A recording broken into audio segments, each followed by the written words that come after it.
কুমিল্লাতে, চট্টগ্রামে, ইভেন শাহবাগে আজকে পুলিশের সাজোয়া গান দিয়ে আমার দেশের তরুণ তরুণী শিক্ষার্থীদের উপরে গুলিবর্ষণ করা হচ্ছে, লাঠিচার্জ করা হচ্ছে।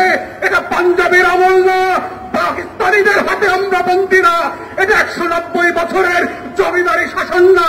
যদি কেউ মনে করে থাকে বাংলাদেশে এখনো জমিদারের শাসন চলছে, ব্রিটিশ বেনিয়ারা বাংলাদেশ দখল করে রেখেছে, আমরা প্রত্যাখ্যান করছি এবং বলে রাখছি বাংলাদেশে গণতন্ত্রের যে লড়াই হয়েছে, যেই রক্ত দিয়ে মুক্তিযোদ্ধারা বাংলাদেশ স্বাধীন করেছে, সেই বাংলাদেশ আমরা ফেরত আনবই আনবো। কোটা থাকবে না, ইদার শেখ পরিবার হাসিনা থাকবে, না হয় বাংলাদেশের 20 কোটি মানুষ থাকবে, কোটা থাকতে পারবে না, কোনোভাবে সম্ভব না।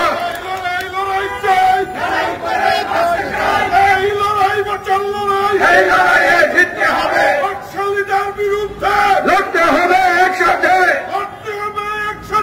বাকশালীদের বিরুদ্ধে। তাই আমরা বারবার বলেছি বৈষম্যের যে কোটা, সেই কোটা প্রথা বাতিল করতে হবে। কারণ এটা শুধু অসাংবিধানিক নয়, আমাদের সংবিধানের 39-এ আর্টিকেল 29-এ পরিষ্কার করে বলে দেওয়া আছে যে বাংলাদেশ রাষ্ট্রে প্রত্যেক নাগরিকের সমানভাবে চাকুরিতে অংশগ্রহণ করবার অধিকার থাকবে। কিন্তু এই কোটা পদ্ধতির মধ্য দিয়ে বাংলাদেশের চেতনা ব্যবসায়ীরা, আওয়ামী মুক্তিযুদ্ধ শ্রেণীর ব্যবসায়ীদের একটা কোটারিতে পরিণত হয়েছে বাংলাদেশ রাষ্ট্র। এই রাষ্ট্র থেকে যদি পরিবর্তন চাই, আমাদের ঘোষণাপত্রে যে গণপ্রজাতন্ত্র করবার লড়াইয়ের কথা বলা ছিল, এই লড়াইয়ের জায়গাকে ফেরত নিয়ে আসতে হবে। সংবিধানের যে মোদ্দা কথা আছে, কোন বৈষম্য থাকতে পারবে না, সেটাকে সংবিধান পরিবর্তন করে হলেও আবার ফিরায় নিয়ে আসতে হবে।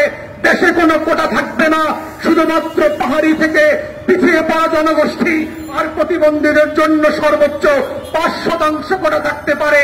এর বাইরে কোনো আওয়ামী চেতনাবাসদের জন্য কোনো কোটা থাকবে না। নারী জেলা কোটার কোনো প্রয়োজন নাই।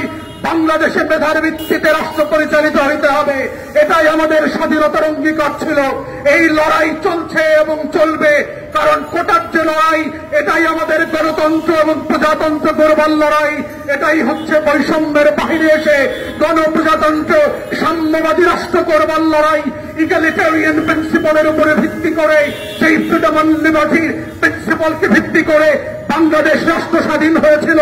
আমরা সেই রাষ্ট্র ফেরত পেতে চাই। তাই দেশবাসীকে অনুরোধ করব, লড়াই করেন, দেশের যে প্রান্তে যেভাবে আছেন মাঠে নামেন। এই রাষ্ট্র আপনার, এই রাষ্ট্র রিক্সাওয়ালার, সিএনজিওয়ালার, মেঠে মজুর, কৃষকের, পোশাক শিল্প শ্রমিকদের, এই রাষ্ট্র 20 কোটি মানুষের।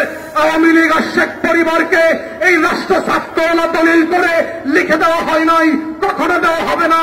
অতএব এই রাষ্ট্রের মালিকানা আমরা ফেরত পাইতে চাই এবং এই পাওয়ার লড়াইয়ে আমরা আহ্বান করছি দেশবাসীকে, ছাত্র সমাজকে, যেই যেখানে আছেন লড়াইতে নামেন। আপনার অধিকার আপনাকে কেউ ফেরে দিতে দেবে না। প্রজাতন্ত্র গড়বার লড়াইয়ে সামিল হন। বাংলাদেশের স্বাধীনতা, সার্বভৌমত্ব, জাতীয় স্বার্থ রক্ষা করবার যে লড়াই, এটাই হচ্ছে আপনার নাগরিক লড়াই। 196 জন মিলে বেইজিং সফরে গিয়েছে 3 দিনের জন্য।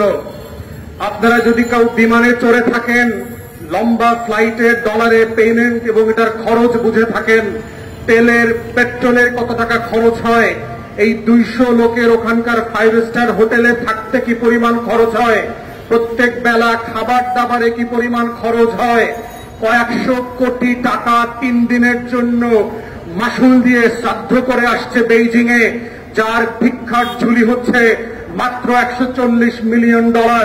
এর থেকে বেশি টাকা আমাদের বেনজিরের আছে, মতিউরের আছে, আজিজের আছে। ওই রাঘব বলরা যারা 196 জনের মধ্যে ছিল, ওদের প্রত্যেকের এর থেকে বেশি টাকা ছিল। কিন্তু আমার শ্রমিক ভাই বোনরা যখন আজকে বেতনের জন্য আন্দোলন করছেন, গলা ফাটায় চিৎকার করছেন, ঘরে খাবার নাই, ওষুধ কেনার টাকা নাই, বাসা ভাড়ার টাকা জমে গেছে, ঋণের পর ঋণ জমতে জমতে আজকে আর বকেয়া দেওয়ার মতো অবস্থা নাই। গতকালকে দেখলাম শিশু সন্তানকে হত্যা করেছে খাবারের জন্য অভাবের দায়ে। তখন আমার দেশের অবৈধ দখলদাররা, রাঘব পাল, ঘসিদে বেগম, মির্জাফররা 196 জনকে বিমানে করে 2 দিনের শ্রাদ্ধ করতে যায়। সেই বেইজিং থেকে ভিক্ষার ঝুলি নিয়ে বাংলাদেশে লাথি মেরে ফেলে দিয়ে আসছে। সফর সংক্ষিপ্ত করে ফিরে আসতে হয়েছে। আপনি বারবার বাংলাদেশের মানুষকে বোকা বানাবেন, বেইজিং এর টাকা দিয়ে রাস্তা বানাবেন, সেতু বানাবেন, রেল করিডোর দেবেন, আর সেইটার বেনিফিশিয়ারি হবে দিল্লি। এই লুটপাটের রাজনীতি বাংলাদেশের মানুষ যেমন বোঝে, দুনিয়ার মানুষরাও বোঝে, বেইজিংও বোঝে। যদি মনে করে থাকেন দিল্লির গোলামি করে, দালালি করে, বাংলাদেশকে দফায় দফায় বিক্রি করে, ঋণগ্রস্ত করে এই দেশের জনগণকে প্রজা আকারে কুকুর বিড়ালের মতো ট্রিট করবেন, সব খেলার শেষ আছে। ফেরাউনকেও ডুবে মরতে হয়েছে, নমরুনকেও মশা মাইরা ফেলছে, মতিয়রকে ছাগল কোরবানি দিয়ে দিছে। আপনাদের কোরবানির দিন আসতেছে, শুধু অপেক্ষা করেন। প্রিয় দেশবাসী, আমরা বারবার বলেছি স্বাধীনতার ঘোষণাপত্রে এই রাষ্ট্র বানানোর অঙ্গীকার পরিষ্কার করে বলে দেওয়া ছিল। সেখানে বলা ছিল যে আমরা একটা গণ প্রজাতন্ত্র বানাবো।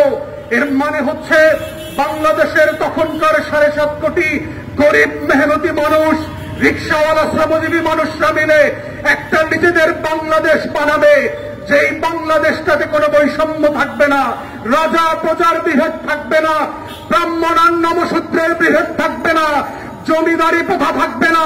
রবার্ট ক্লাইভরা এসে আমাদের টাকা পয়সা সোনা দানা লুট করে নিয়ে যাবে না। কিন্তু আমরা 53 বছর পরে এসে দেখতে পাচ্ছি এই বাংলাদেশটা আজকে আওয়ামী দখলদারদের হাতে, রবার্ট ক্লাইভ আর মির্জাফরদের হাতে লুট হয়ে গেছে। আমার সম্পদ আজকে আওয়ামী ব্যবসায়ী যারা আছে, এসালম, জগৎ শেখ, উমি চাহাদার, সামিট গ্রুপের রায়দুল্লভদের মতো, দরবেশ বাবাদের মতো শুধু দেশ থেকে লুট হয়ে যাচ্ছে না, বাংলাদেশের ব্যাংকগুলো থেকে লুট হয়ে যাচ্ছে। বাংলাদেশের ব্যাংকগুলোতে আজকে টাকা নাই, কাগজ ছাপিয়ে দিচ্ছে। 5 লক্ষ টাকার ক্যাশ পর্যন্ত চেক দিয়ে উঠানো যাচ্ছে না। সেই বাংলাদেশকে আজকে লুটেরার রাজ্যে পরিণত করেছে। যেই স্বাধীনতার ঘোষণাপত্রে বলা ছিল এই বাংলাদেশ চলবে সাম্য, মানবিক মর্যাদা, সামাজিক ইনসাফের উপরে ভিত্তি করে, সেই বাংলাদেশ আজকে চলছে মাফিয়াতন্ত্র, জুলুম আর বেইনসাফের উপর ভিত্তি করে। যেই বাংলাদেশ হয়েছিল 70-এর নির্বাচনের ম্যান্ডেটকে সামনে রেখে, ভোট দেওয়ার অধিকারকে সামনে রেখে, নেতা নির্বাচন করবার অধিকারকে সামনে রেখে, 53 বছর পরে এসে এই আওয়ামী বাটপাটদের হাতে বাংলাদেশের রাজত্ব আজকে একটা প্রজাতন্ত্রের বদলে রাজতন্ত্রে পরিণত হয়েছে শেখ পরিবারের। আমরা বারবার বলছি আইয়ুব খান রাজতন্ত্র আমরা মানি নাই, ইয়াহিয়া খানের রাজতন্ত্র আমরা মানি নাই, শেখ পরিবারের রাজতন্ত্র মানি না, মানছি না এবং মানব না। আমরা সেই লড়াইয়ে আপনাকে অংশগ্রহণের আহ্বান জানিয়ে আমার বক্তব্য এখানে শেষ করছি। সবাইকে অসংখ্য ধন্যবাদ। সংগ্রামী সাথী ও বন্ধুগণ।